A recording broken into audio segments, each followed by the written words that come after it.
joining us for OneLab Summit 2024. Today's presentations were focused on people, which was really exciting. We heard from Dr. Dana Powell-Baker, who talked about the role and importance of diversity, equity, inclusion, accessibility, and belonging in public health workforce development to advance health equity. She shared many benefits of a diverse laboratory workforce, how a diverse laboratory workforce can advance health equity, as well as laboratory professionals' roles in health equity, as well as addressing healthcare disparities.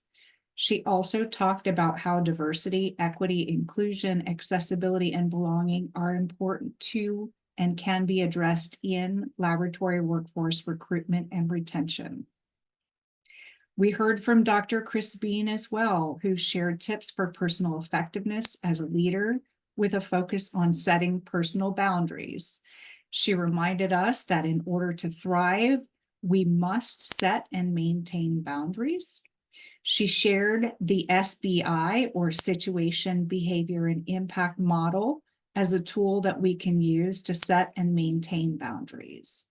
Another tip she shared was to automate our boundaries by using a system or a process to help us reinforce our boundaries and be consistent.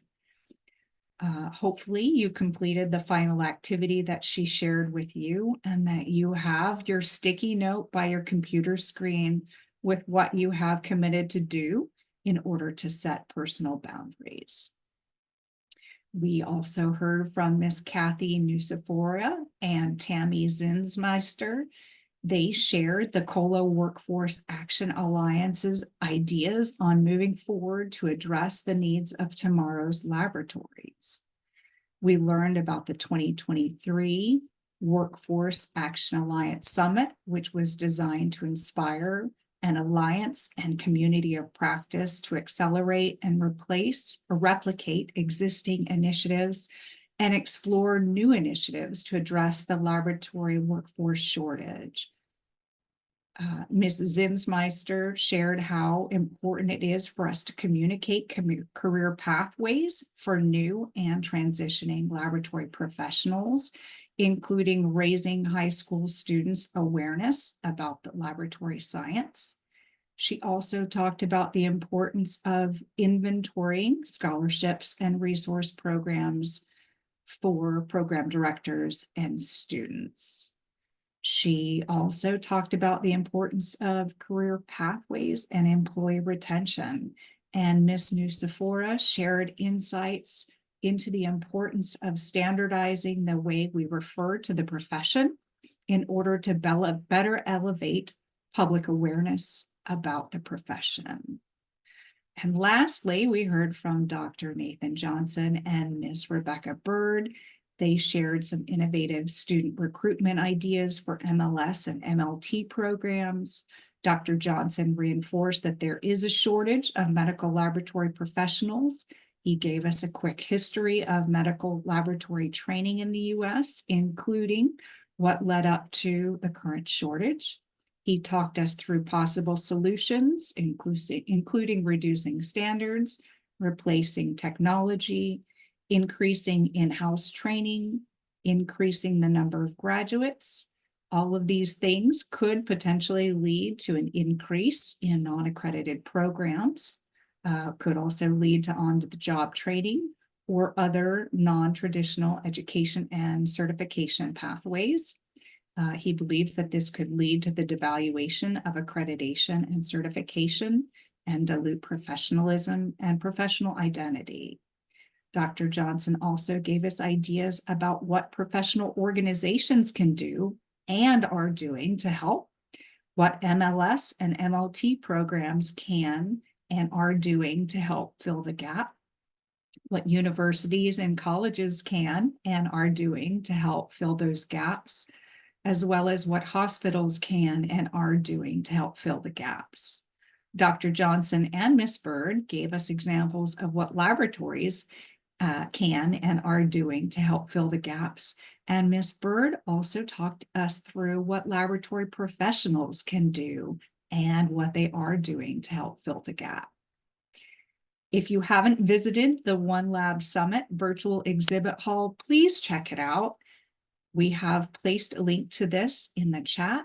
You're going to find virtual posters that highlight different organizations, programs, and resources, as well as their success stories and more.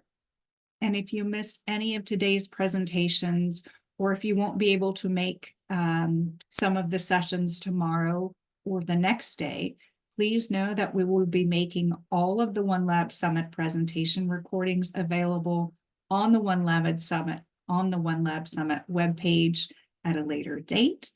We will definitely email everyone who registered for the summit when the recordings are available. We're also excited to announce that we built in a virtual networking session into Thursday's activities. The networking session will start at 1:35 Eastern Time on Thursday. And in order to join the networking session on Thursday at 1:35, we are going to place another link to a Zoom events opportunity for you to join. So that event will be not using the Zoom link that you have used in order to connect to today's events and tomorrow's presentations and Thursday's presentations. However, it will be a different link for the specific networking session, and that networking session will not be recorded. We look forward to seeing you tomorrow for day 2 of the OneLab Summit 2024. Tomorrow's sessions are focused on planning, and we'll learn how to maximize lessons learned from past outbreaks to develop a sustainable laboratory cross-training program. We'll also learn what a training needs assessment can tell us about your laboratory. You'll learn how you can use the OneLab VR to train laboratory staff. You'll also learn about the importance of understanding CLIA and CAP regulations to advance your laboratory career. And we'll also hear about exciting enhancements to OneLab Reach, CDC's learning management system that is specific for clinical and public health laboratory professionals. Tomorrow's OneLab Summit sessions start at 11 o'clock Eastern Time, and you'll use the same Zoom link you used today to access the sessions. We look forward to seeing you all tomorrow. Thank you and have a great evening.